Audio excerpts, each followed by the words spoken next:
তো নেক্সট আমরা যেটি আসবো সেটি হচ্ছে কোনো একটি পদার্থের 50 ডিগ্রি সেন্টিগ্রেড উষ্ণতায় ওর দৈর্ঘ্য ছিল 1.37 সেন্টিমিটার।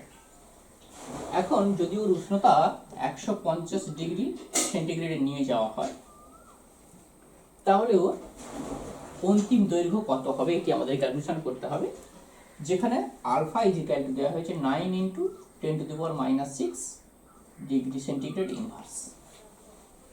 অর্থাৎ আমাদের এই ক্ষেত্রে ওই পদার্থের অন্তিম দৈর্ঘ্য ক্যালকুলেশন করতে হবে।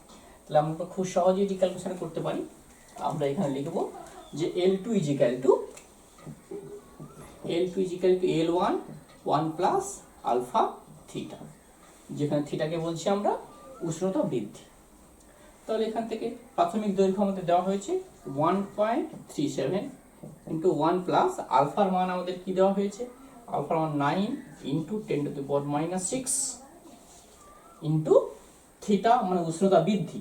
উষ্ণতা বৃদ্ধি আমরা কত পাচ্ছি, 150 - 50, তার মানে 100। আমরা এটি যদি ক্যালকুলেশন করে নিই তাহলে আমরা যে মানটি পাবো আমরা পাচ্ছি 1.37 1 প্লাস 9 × 10⁻⁴। এটি হচ্ছে আমাদের অন্তিম দৈর্ঘ্য। তার মানে 1.37 1 প্লাস এখানে কত বলছি 0.0009। তার মানে আমরা যে মানটি পেলাম সেটা হচ্ছে 1 × 1.37 1.0009। এটি গুণ করলে আমাদের যে মান আসবে সেটি হবে আমাদের অন্তিম দৈর্ঘ্য সেন্টিমিটার। তো এগুলোই গেল আমাদের দৈর্ঘ্য প্রসারণ গুণাঙ্কের প্রাথমিক কতগুলো জিনিস। এবারে আমরা আসবো ক্ষেত্র প্রসারণ গুণাঙ্ক। দৈর্ঘ্য প্রসারণ গুণাঙ্কের পরে আমরা যেটি আসবো সেটিকে বলছি আমরা ক্ষেত্র প্রসারণ গুণাঙ্ক।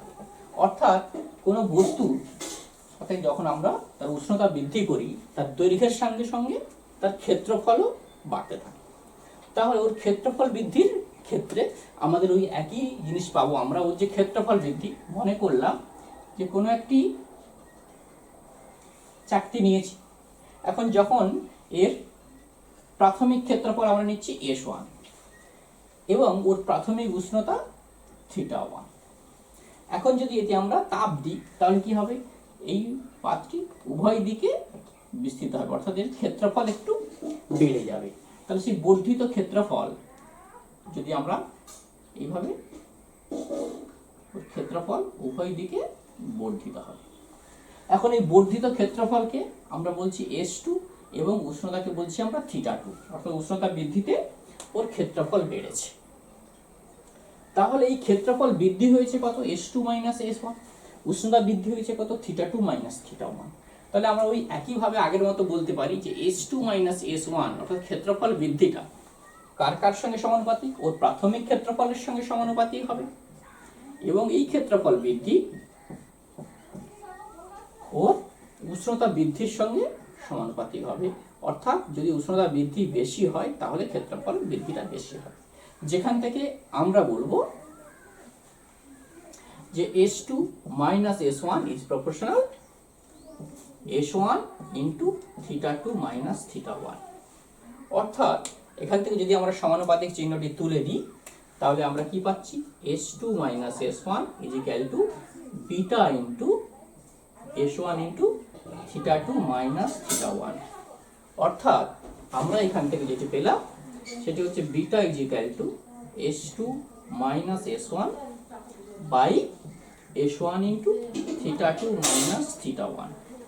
অর্থাৎ আমরা পেলাম যে কোনো বস্তুর ক্ষেত্রফল বৃদ্ধি সেটি তার সঙ্গে আমরা পাচ্ছি যে কোনো একক ক্ষেত্রফল বিশিষ্ট পদার্থের একক উষ্ণতা বৃদ্ধিতে যে ক্ষেত্রফল বৃদ্ধি পাবে সেটি হবে ওর ক্ষেত্র প্রসারণ গুণাঙ্ক। একক ক্ষেত্রফল বিশিষ্ট কোনো পদার্থের একক উষ্ণতা বৃদ্ধিতে ওই পদার্থের যে ক্ষেত্রফল বৃদ্ধি পাবে সেটি হবে ওর ক্ষেত্র প্রসারণ গুণাঙ্ক। তাহলে আমরা ক্ষেত্র প্রসারণ গুণাঙ্ক পেলাম। একইভাবে আমরা এখানে দেখব যে ক্ষেত্র প্রসারণ গুণাঙ্কের একক ক্ষেত্রফলের উপর নির্ভর করবে না, কেবলমাত্র উষ্ণতার ওপর নির্ভর করবে, অর্থাৎ বিটার যে একক হবে সেটি হবে ডিগ্রি সেন্টিগ্রেড ইনভার্স।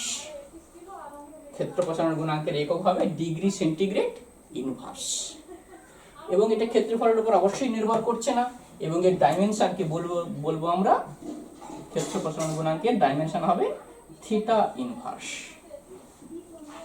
এটি গেল আমাদের ক্ষেত্র প্রসারণ গুণাঙ্ক। এবারে আমরা আসব এর পরের অংশে, সেটি হচ্ছে যে আয়তন প্রসারণ গুণাঙ্ক আমরা কাকে বলবো। কঠিনের আয়তন প্রসারণ গুণাঙ্ক, অর্থাৎ যখন আমরা কোনো পদার্থকে তাপ দিই বা উষ্ণ করি তখন তার আয়তনেরও বৃদ্ধি ঘটে। আমরা মনে করলাম যে আমাদের একটি ঘনক ছিল, এই ঘনকটির প্রাথমিক আয়তন ছিল V1 এবং ওর উষ্ণতা ছিল θ1। এখন ঘনকটিতে আমরা ওর উষ্ণতা বাড়িয়ে θ2 করলাম, তাহলে কি হবে, ঘনকটির আয়তন কিছুটা হলেও বেড়ে যাবে। আমরা মনে করলাম যে অন্তিম আয়তন হলো V2। তাহলে একই রকম ভাবে আমরা এখান থেকে লিখতে পারবো যে এর যে আয়তন বৃদ্ধি সেটি কোন কোন বিষয়ের উপর নির্ভর করে, প্রাথমিক আয়তন এবং উষ্ণতা বৃদ্ধির উপর নির্ভর করে। অর্থাৎ ওর আয়তন প্রসারণ গুণাঙ্কের যে সমীকরণ আমরা পাবো, সেই আয়তন প্রসারণ গুণাঙ্কের সমীকরণ হবে, আমরা চলে গেছি গামা বলি, তাহলে গামা ইজিক্যাল টু আমরা বলবো আয়তন বৃদ্ধি বাই প্রাথমিক আয়তন ইনটু উষ্ণতা বৃদ্ধি। এটি হচ্ছে আমাদের পদার্থের আয়তন প্রসারণ গুণাঙ্ক।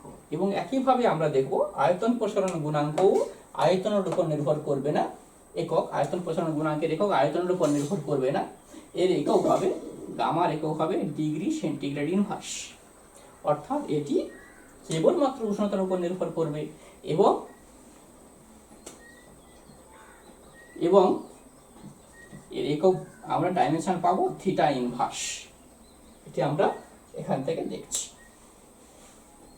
এখন আমরা আসব যে কঠিন পদার্থের আমরা তিনটে গুণাঙ্ক পেলাম। কি কি পেলাম? একটা পেলাম দৈর্ঘ্য প্রসারণ গুণাঙ্ক, একটা পেলাম ক্ষেত্র প্রসারণ গুণাঙ্ক, একটি পেলাম আয়তন প্রসারণ গুণাঙ্ক। এখন আমরা আসবো যে এদের মধ্যে সম্পর্ক কি। সম্পর্কের প্রমাণে আমরা যাচ্ছি না, আমরা সম্পর্কটা শুধু এখানে দেখবো যে সম্পর্ক কি আছে, পরবর্তীতে আমরা প্রমাণ করব। তাহলে আমরা যেটি জানি সেটা হচ্ছে আলফা ইজিক্যাল টু আমরা জানবো beta by 2 is equal to gamma by 3। এই সমীকরণটি আমরা মনে রাখবো যে alpha is equal to beta by 2 is equal to gamma by 3। এটি হচ্ছে আলফা বিটা গামার মধ্যে সম্পর্ক।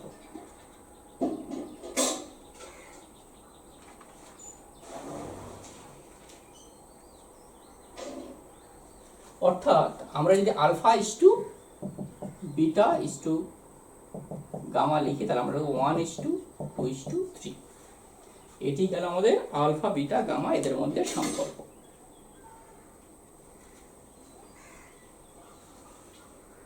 নেক্সট আমরা আরেকটি অংশে যাব, সেটি হচ্ছে যে কঠিন পদার্থে যখন উষ্ণতা আমরা বৃদ্ধি করি তখন আমরা দেখলাম যে দৈর্ঘ্য বাড়ছে, ওর ক্ষেত্রফল বাড়ছে, ওর আয়তন বাড়ছে। তাহলে উষ্ণতা বৃদ্ধিতে ওর ঘনত্বের কি পরিবর্তন হচ্ছে সেটা আমরা দেখব।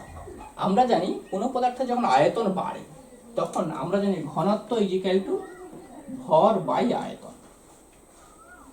অর্থাৎ যখন কোনো পদার্থকে উষ্ণ করা হয় তখন তার ভরের কোনো পরিবর্তন হয় না, কিন্তু পদার্থের আয়তন বেড়ে যায়। ফলে আমরা এখান থেকে দেখব যে ঘনত্ব কিন্তু হ্রাস পাবে। অর্থাৎ আমরা এখানে দেখেছি যে ওর পদার্থকে যখন আমরা উষ্ণ করব ঘনত্বের পরিবর্তন হবে, অর্থাৎ ঘনত্বটি হ্রাস পাবে। তাহলে ঘনত্বের দিক থেকে যদি আমরা দেখি তাহলে ওর অন্তিম ঘনত্ব, যেটিকে যে আমি ρ2 বলি, তাহলে আমরা ρ2 ইজিক্যাল টু কি লিখব, ρ1 1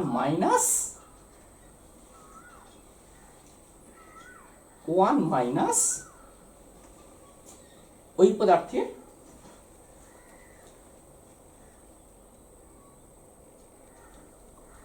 যেহেতু এখানে আয়তন নিয়ে কাজ হচ্ছে তাহলে আমরা লিখব 1 মাইনাস গামা থিটা।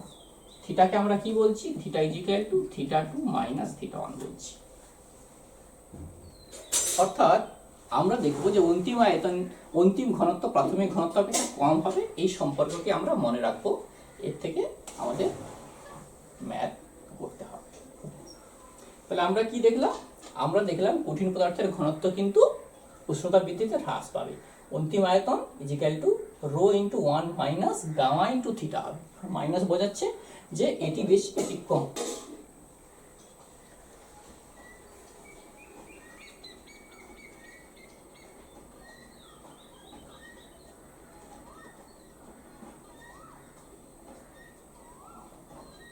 আমরা একটা সহজ ম্যাথ করি।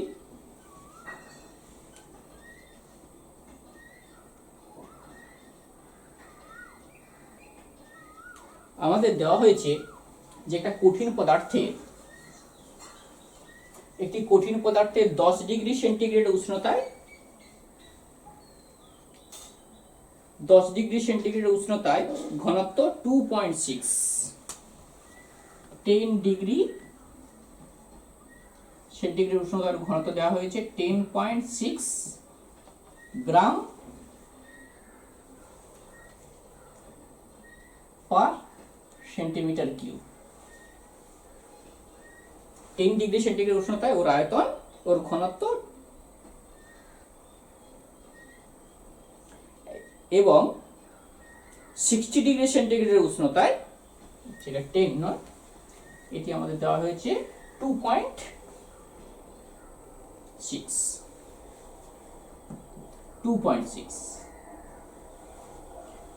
এবং 60 ডিগ্রি সেন্টিগ্রেড উষ্ণতায় ওর ঘনত্ব 2.59 গ্রাম পার সেন্টিমিটার কিউব।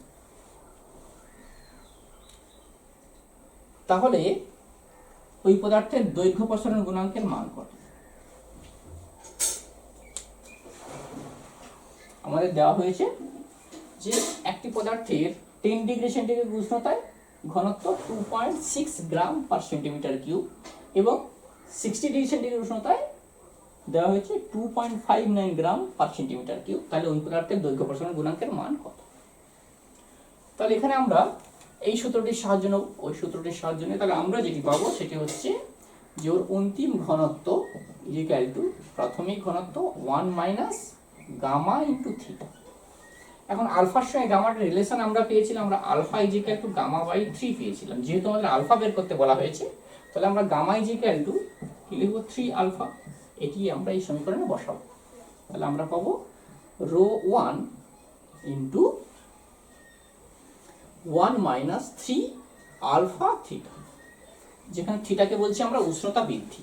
এখানে থিটার মান কত? এখানে theta is equal to 60 degree minus 10 degree, অর্থাৎ degree centigrade 60 minus 10 degree centigrade, অর্থাৎ 50 ডিগ্রি সেন্টিগ্রেড। তাহলে মানটি যদি আমরা এখানে বসিয়ে দিই তাহলে আমরা কি পাচ্ছি? আমরা রো 2 অন্তিম ঘনত্ব অর্থাৎ 2.59 ইজিক্যাল টু 2.6 ইন্টু 1 মাইনাস আমরা পাচ্ছি 3 ইন্টু আলফা ইন্টু থিটার মান আমরা পাচ্ছি 50। আমরা মানটি বসিয়ে দিচ্ছি। এখান থেকে আমাদের আলফার মানটি বের করে নিতে হবে, অর্থাৎ আমরা পাচ্ছি 2.59 is equal to 2.6 minus 2.6 into 3 into 50 into alpha. যেখান থেকে আমাদের এই মানটি ক্যালকুলেশন করতে হবে, অর্থাৎ 2.6 into 3 into 50 alpha is equal to আমরা পাচ্ছি 2.6 মাইনাস 2.59। যেখান থেকে আমরা আলফা ইজিক্যাল টু কি লিখতে পাচ্ছি? আলফা ইজিক্যাল টু আমরা লিখতে পাচ্ছি 2.6 মাইনাস 2.59 বাই 2.6 ইন্টু 3 ইন্টু 50। এটি আমরা যদি ক্যালকুলেশন করে নিই তাহলে এটি হবে ওর দৈর্ঘ্য প্রসারণ গুণাঙ্কের মান। তবে এটি ডিগ্রি সেন্টিগ্রেড ইনভার্সে আসবে। এটি গেল আমাদের একটা সহজ গাণিতিক উদাহরণ।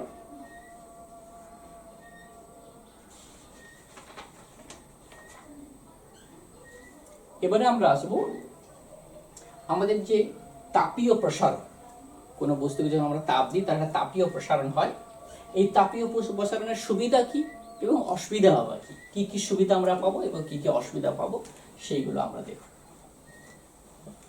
প্রথমেই আসি যে সুবিধাগুলি কি কি। সুবিধাগুলির মধ্যে প্রথমেই হচ্ছে যে তাপীয় প্রসারণকে কাজে লাগিয়ে আমরা প্রথমেই আমাদের যদি কোনো একটা বস্তু হেলে যায় তাহলে তাকে আমরা সোজা করতে পারি তাপীয় পীড়নের সাহায্যে। আমাদের মনে করলাম যে আমাদের কোনো একটি দেওয়াল বেঁকে গেছে, সেই দেওয়ালটিকে সোজা করতে হবে, তাহলে আমরা এখানে তাপীয় পীড়নের সহায়তা নিয়ে আমরা এটিকে করতে পারি। আমরা মনে করলাম আমাদের এই দেওয়ালটি এইভাবে বা বস্তুটি এইভাবে হেলে গেছে, এই বস্তুটি এইভাবে হেলে গেছে, এটিকে সোজা করতে হবে, অর্থাৎ এটিকে লম্বভাবে স্থাপন করতে হবে। এই ক্ষেত্রে আমরা কি করব, আমরা যদি একটা লোহার খুব বস্তুকে এখানে নিয়ে নিই, লোহার একটা বস্তুকে নিলাম এবং এই বস্তুতে আমরা কি করব, তাপীয় পীড়ন দেবো। অর্থাৎ এখানে যদি আমরা বস্তুটাকে হিট দিই, কোনো অবস্থাতে আমরা হিট করতে থাকি, তাহলে কি দেখবো এই বস্তুটি দৈর্ঘ্যে বাড়তে থাকবে, দৈর্ঘ্যে বৃদ্ধি পাওয়ার সঙ্গে সঙ্গে এটা আস্তে আস্তে করে আগের জায়গায় স্থাপন হয়ে যাবে। তাহলে এখানে আমরা তাপীয় পীড়নের সাহায্যে কোনো হেলে যাওয়া বস্তুকে তার আগের জায়গায় আমরা সহজে সরিয়ে দিতে পারি। এটি হচ্ছে আমাদের তাপীয় পীড়নের একটা বড় সুবিধা।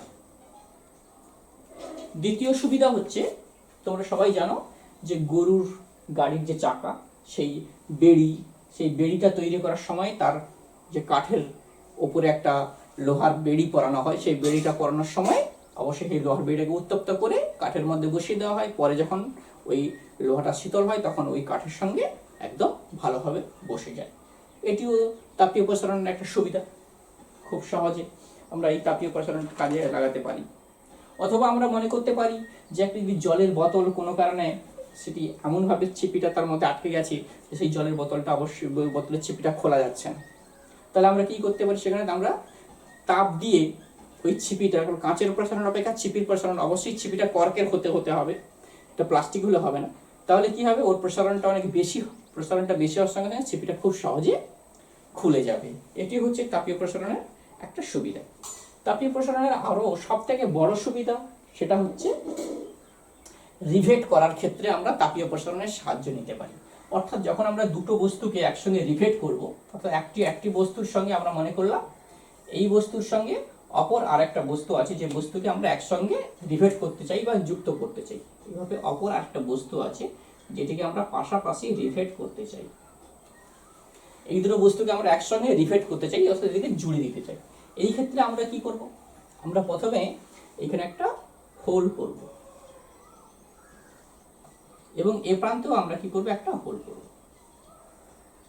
এবং আমাদের এই হোলের মধ্যে আমরা কি করব, একটা রিভেট কে ওর মধ্যে আমরা প্রবেশ করিয়ে দেবো।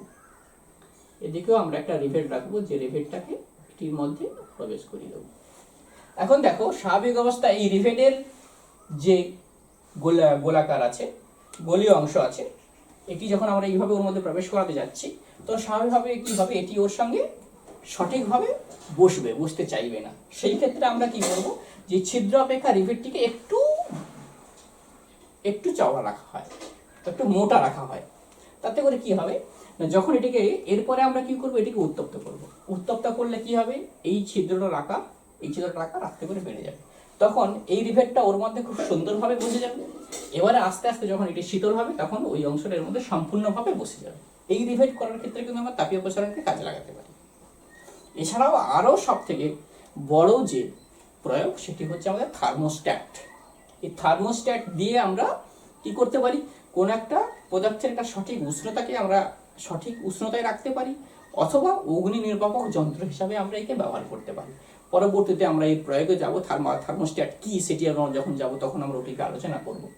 তো থার্মোস্ট্যাট হচ্ছে সেই জিনিস যেটা হচ্ছে তাপীয় প্রসারণকে আমরা কাজে লাগিয়ে তার সুবিধাটা আমরা পাই। এগুলো গেল আমাদের তাপীয় প্রসারণের সুবিধা। নেক্সট আমরা যেটি আসবো সেটি হচ্ছে তাপীয় প্রসারণের অসুবিধাগুলো কি। এর অবশ্যই অনেকগুলো অসুবিধা আছে। সেই অসুবিধাগুলোর মধ্যে প্রথম যে অসুবিধাটা সেটি হচ্ছে যে আমাদের রেল লাইনের যে পাত থাকে, সেই পাতটা কন্টিনিউয়াস পাত হয় না, সেটিকে একটা পাত শেষ হওয়ার পর একটু গ্যাপ রেখে আরেকটি পাতকে জুড়তে হয়, দুটি পাতের মধ্যে একটা গ্যাপ রাখতে হয়। এতে না হলে কি হবে না, এতে আমাদের অসুবিধা কি হচ্ছে, একটি পাত যেখানে শেষ হচ্ছে সেই জায়গায় আরেকটি পাতকে আমাদেরকে এই জায়গায় যে একটা ফাঁক রাখতে হচ্ছে, এবং একে ভেতর থেকে কিন্তু এটাকে সংযোগ রাখতে হয়েছে এই পাতটিকে এদিক দিয়ে ওদিক, না হলে পাতটি থাকবে। তবে এই যে গ্যাপ রাখা হয়েছে, এই গ্যাপ রাখার কারণ কি? এই গ্যাপ রাখার কারণ যখন ট্রেন যাবে তখন ওই পাত্রার যে দৈর্ঘ্য প্রসারণ হবে, যাতে করে দৈর্ঘ্য প্রসারণ করে পাত্রা উঁচু না হয়ে যায়, তো এই গ্যাপ রাখতে হয়েছে। এটি হচ্ছে তাপীয় প্রসারণের একটা অসুবিধা। যদি তাপীয় প্রসারণ না থাকতো তাহলে কিন্তু এই গ্যাপটা আমাদের রাখতে হতো না, আমরা কন্টিনিউয়াস পাত করলে হতো। এটি হচ্ছে তাপীয় প্রসারণের একটা অসুবিধা। দ্বিতীয় যে অসুবিধা হচ্ছে সেটি হচ্ছে আমাদের যে ব্রিজ তৈরি হয়, ব্রিজগুলো সাধারণত লোহার হয়। তো ব্রিজগুলোর ক্ষেত্রে আমরা দেখব যে ওটি শীতকালে এই পদার্থটি উষ্ণতা হ্রাসের কারণে সংকুচিত হয়, আবার গ্রীষ্মকাল যখন আসে তখন ওটা আয়তনে বেড়ে যায়। তো এই সংকোচন প্রসারণের ফলে ওটিকে আমাদের দুটো প্রান্তকে, ব্রিজের দুটো প্রান্তকে আমরা ফিক্সড করতে পারি না। ফলে কি হয়, ব্রিজটা যদি এইভাবে যে ব্রিজটা থাকবে, সেই ব্রিজটা এইভাবে যদি এর উপরের স্ট্রাকচারটি এইভাবে থাকে, তো আমরা কি করব, এইভাবে রাস্তার এই অংশটিতে আমরা কি করব, এখানে একটা গলীয় অংশের সাহায্য নেব। যে অংশটা কি করব, একে এইভাবে একটা গলীয় অংশের সাহায্য নিই, যে অংশটা কি করে, শীতের সময় যখন সংকোচন হয় তখন এটিকে এইদিকে সরিয়ে নিয়ে আসে, সংকুচিত হয়, প্রসারণ হবে।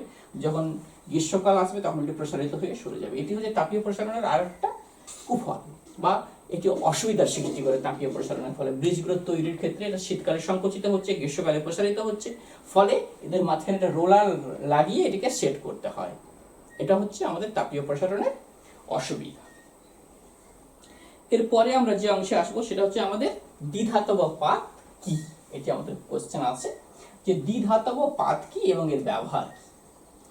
দ্বিধাতব পাত হচ্ছে এমন দুটি পাত যাদের ভিন্ন দৈর্ঘ্য প্রসারণ গুণাঙ্ক যুক্ত দুটি পাত, অর্থাৎ একই উষ্ণতায় দুটো পদার্থের প্রসারণ গুণাঙ্ক ভিন্ন।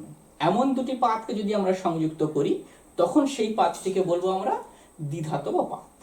এখন দ্বিধাতব পাত আমাদের কিভাবে সুবিধা করে, আমরা মনে করলাম যে আমরা দুটো পাত নিয়েছি, কি কি সেগুলো, একটি আমাদের হতে পারে তামার পাত, অপরটি আমাদের মনে করলাম সেটি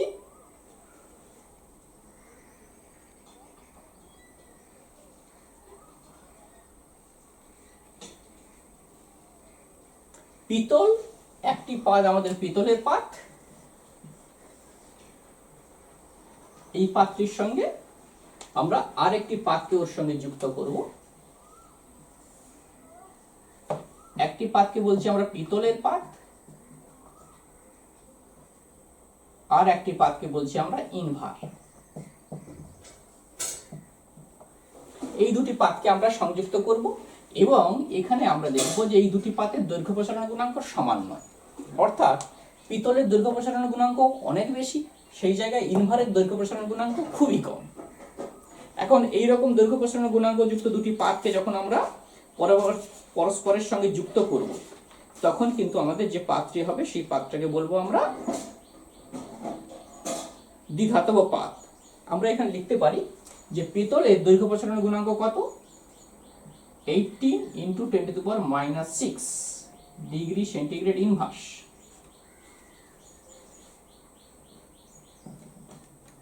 ডিগ্রি সেন্টিগ্রেড ইনভার্স পেতলের দৈর্ঘ্য প্রসারণ গুণাঙ্ক আমরা পাচ্ছি 18 × 10⁻⁶ ডিগ্রি সেন্টিগ্রেড ইনভার্স। সেই জায়গায় ইনভারের দৈর্ঘ্য প্রসারণ গুণাঙ্ক 0.7 × 10⁻⁶ ডিগ্রি সেন্টিগ্রেড ইনভার্স। তো আমরা দেখতে পাচ্ছি যেখানে ইনভার অপেক্ষা পেতলের দৈর্ঘ্য প্রসারণ গুণাঙ্ক অনেক বেশি।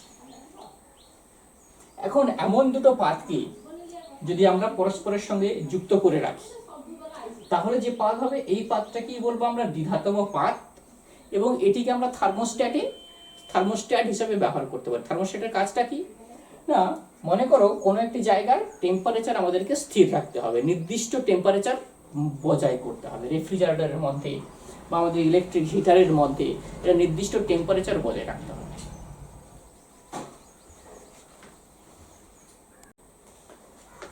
তো আমরা কি দেখব আমরা দেখব যে স্বাভাবিক অবস্থায় পেতল এবং ইনভারকে পাশাপাশি রাখা হয় এবং যখন এটিকে একটা নির্দিষ্ট তাপমাত্রা মেনটেনেন্স করতে হয় তখন আমরা পেতলটিকে ভেতরের দিকে রাখবো এবং ইনভারকে বাইরের দিকে রেখে আমাদের বর্তনী সংযোগ করি। অর্থাৎ বাইরের অংশে আমরা কি রেখেছি, আমরা ইনভারকে বাইরের অংশে রেখেছি।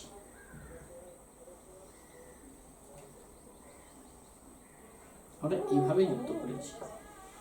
এখন যদি আমাদের এখানে আমরা যদি এইভাবে এটিকে যুক্ত করে দিই আমাদের এই অংশের সঙ্গে, এইখানে আমরা একটি ব্যাটারি দিয়েছি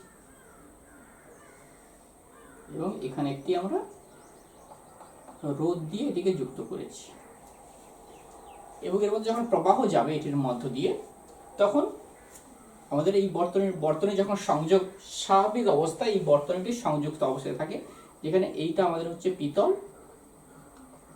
আর এইটি আমাদের হচ্ছে ইনভার। স্বাভাবিক অবস্থায় এইভাবেই থাকে।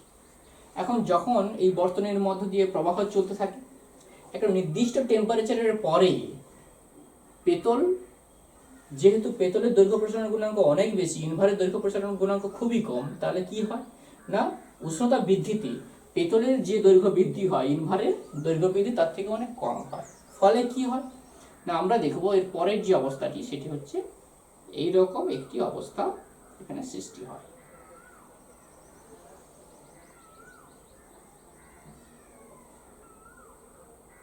এবং ইনভার পরের অংশে আমরা দেখব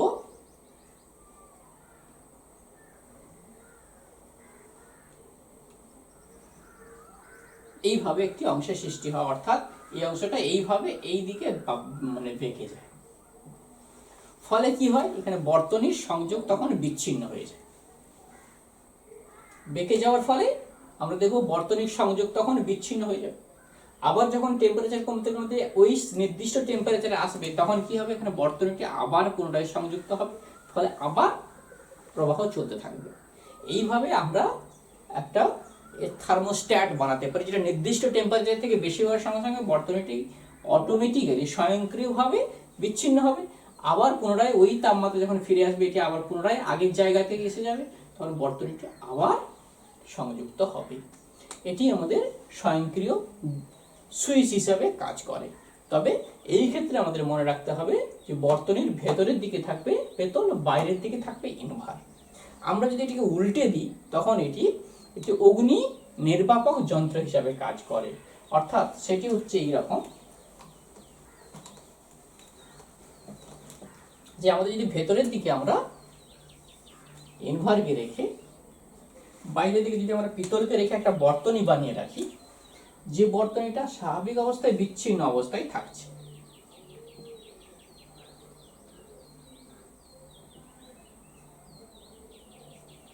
যেটি স্বাভাবিক অবস্থায় আমাদের বিচ্ছিন্ন, এটি আমাদের অ্যালার্ম, যে বর্তনীর সংযোগ হলে এই অ্যালার্মটি বাজতে শুরু করবে। এরপরে আমাদের এখানে ব্যাটারির সংযোগ থাকে,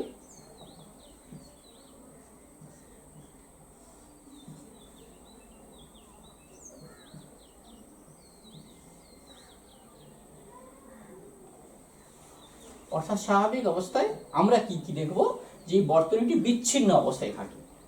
এখন যদি কোথাও যদি অগ্নি সংযোগ হয় তাপ পাওয়ার ফলে এটির দৈর্ঘ্যের প্রসারণ হবে, যেহেতু ইনভার অপেক্ষা এইটি আমাদের হচ্ছে ইনভার আর এটি আমাদের পেতল।